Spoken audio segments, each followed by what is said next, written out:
Peoples party کے رہنما شازیہ مری صاحبہ بھی ہمیں جوائن کر چکی ہیں۔ بہت شکریہ شازیہ مری صاحبہ ڈان نیوز کو وقت دینے کے لیے۔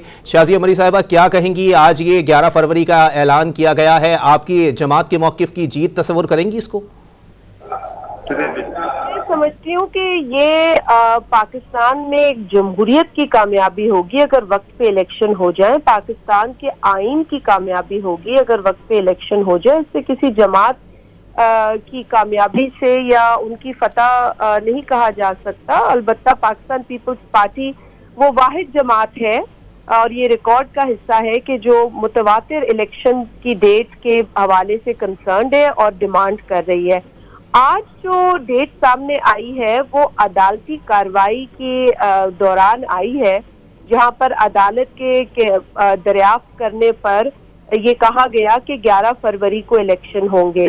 تو میری نظر میں تو یہ اس وقت کوئی اناؤنسمنٹ نہیں ہے، کیونکہ الیکشن کمیشن اناؤنس کرتا ہے ڈیٹ۔ تو میں ابھی بھی الیکشن کمیشن سے یہی گزارش کروں گی آپ کے توسط سے کہ آپ کوئی آفیشلی ڈیٹ اناؤنس کریں، نہ کہ عدالت میں ایک سوال کے جواب میں یہ بتایا جائے کہ اس تاریخ کو الیکشن ہوگا، کیونکہ ٹیکنیکلی تو یہ باقاعدہ اناؤنسمنٹ نہیں ہے۔